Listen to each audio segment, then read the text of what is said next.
are next at number 4 as you look at the Goodbransons. Thrilling moment for that family. James, now the Columbus Blue Jackets. This is the Blue Jackets' 11th NHL entry draft, the 10th time they've picked in the top 10.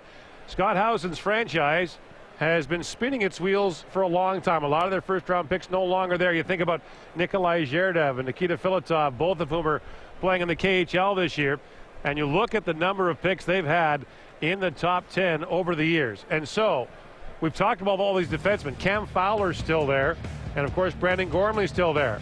But do they go for an elusive scorer or centerman to play with Rick Nash? I will tell you this, the two players that the Columbus Blue Jackets have invested the most time and effort spend scouting and getting to know and really intensely analyzing. One of them is Moncton defenseman Brandon Gormley, and the other is Portland Winterhawk big center Ryan Johansen. Now, obviously, if you look at the Blue Jackets, they could really draft for position and take a center, although there's some questions whether Johansen's ready to step in. He's physically immature. But they can't go wrong with either pick. But I think when you've got a big center on the board and a team like Columbus, that's the way they've got to go. Could they not trade down, though, and get Johansen? No, I don't believe so either. There's all sorts of interest in Johansen, yeah, real high. Absolutely agree with Bob. So the Blue Jackets will make their pick. And we'll see if a defenseman does not go here. The happiest man in this building will be Steve Yzerman, who is desperately hoping that one of those 3 defensemen would be available with the 6th pick. If the Panthers take a forward here, Yzerman will get his wish. Scotty Housen talking to Gary Bettman right now.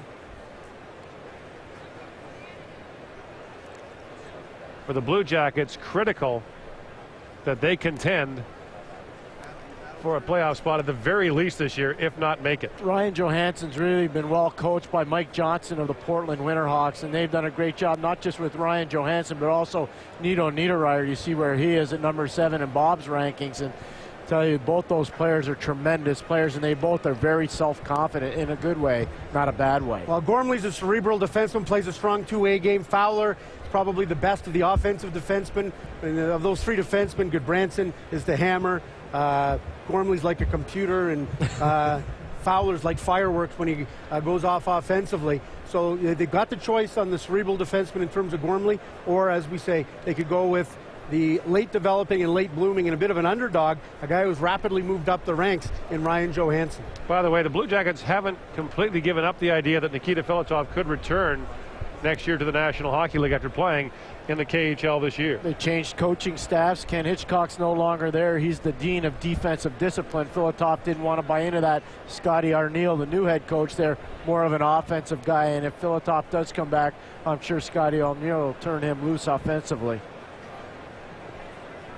So a slight delay on the floor while we await the Columbus Blue Jackets pick. The next 2 picks, by the way, belong to the New York Islanders at number 5 and then the Tampa Bay Lightning at number 6. You know what I like best about Dale Talon's last pick? The fact that he walked up to the microphone, He says, Florida Panthers are taking Eric Goodbranson from the Kingston Frontenacs, and that's it. And here now is Housen with his pick. Special hello to our fans at Nationwide Arena in Columbus watching the draft. Thank you for your support.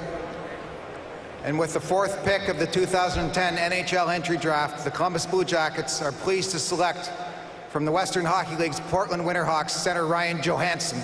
Excellent news. Columbus Blue Jackets fans, this is excellent, excellent news. Last year they drafted a real good skating defenseman in John Moore, who didn't go to college, went and played major junior hockey in Canada. They had Derek Brassard, a former first-round pick who's battling through shoulder problems. He's a top-end player. Jakub Voracek, a top-end forward. Everybody knows about Rick Nash. This kid's really good, and he's only going to get better, Bob. And for all those kids that play AA hockey and don't play AAA hockey, this is your poster boy for success. He's a late-blooming underdog. He was the 150th overall pick in the WHL Bantam draft. A year ago, in the middle of the regular season, he was a 4th-line player who was struggling to get ice time with the Penticton Bees. only because of injury, and the door opened up for him to play as a regular with the Vs in the British Columbia Junior Hockey League. Mike Johnson, the head coach of the Portland Winterhawks, sat down with him in the summer because Mike Johnson's scout says, you know what, we've been watching this kid in summer hockey, and we really think there's an excellent chance for him to be really, really good. And when he sat down with him at a White Spot restaurant in Vancouver, he pulled out a list of all the 1992 born players that were going to be in the draft and looked at it and said, are you as good as any of these guys? And Brett Connolly was one of those guys at the top of the list of the best 92s. And Ryan Johansen, who at that point was planning to go to Northeastern University, said, absolutely, I can play with those guys. I can be as good at them, if not better. You saw the graphic there. Taylor Hall, Tyler Seguin, Eric Goodbranson were all very highly drafted players in their junior leagues. Not so the case for Johansen, who was 150th in the Western Hockey League draft. So, Bob, as you mentioned, a message to young players who maybe aren't as highly regarded when they're in their early teens, that in your late teens things can turn around. And just ask Ryan Johansen, who is now the 4th overall pick to the Columbus Blue Jackets. He's a little physically immature. He's about 6'2.5", 189 pounds. This is a player who, when he plays in the National Hockey League, will be a lot closer to 210, 215. He gets some Jason Spezza comparisons because of his playmaking ability. Also, Joe Thornton. He loves Joe Thornton. He thinks those are a compliment. Some people call him a poor man's Eric Stahl. Probably not the same finish as Eric Stahl, but a guy that's got top-end offensive ability and plays a strong two-way game. Johansen to Columbus, and we go to Darren Drager. All right, Gord, thanks very much. Well, we've been speculating. We've been talking about the deal between the Florida Panthers and the Vancouver Canucks.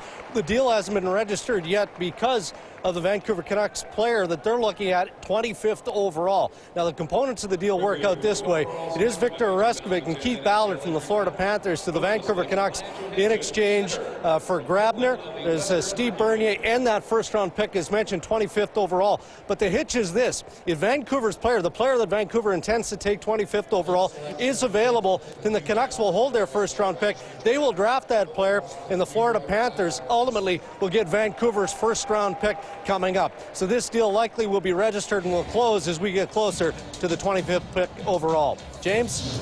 All right, thank you, gentlemen. This is turning out to be the draft where almost everyone goes where they wanted to go. I talked about Goodbranson. I was fortunate enough to share a cab ride with this young man, Ryan Johansen, the other night, and he said, you know, Columbus is high, but boy, I'd really love to go to Columbus. It's a good fit.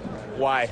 Well, I remember doing my fly down there right after the combine and just visiting the arena and the coaching staff and organization. It was just, you know, it just felt like the place to be, and, you know, hopefully I'll be a good fit. I hope you take it as a compliment that I say you were the long shot of this draft. Not coming in, but if you go back a couple of years, the guys talked about it. 150th in the Bantam draft. And I asked you if you'd play with a chip on your shoulder because of that, and you said, no, that was the happiest night of my life just to get drafted. So what is this night? I don't even know yet. I'll have to think of what it feels like tomorrow. There's so much going through my head right now. I just can't really believe it. It's just an unbelievable feeling. Congratulations. Thanks so much. Ryan Johansen, the newest member of the Columbus Blue Jackets. Up next, the New York Islanders at number 5 as the draft continues here on TSN.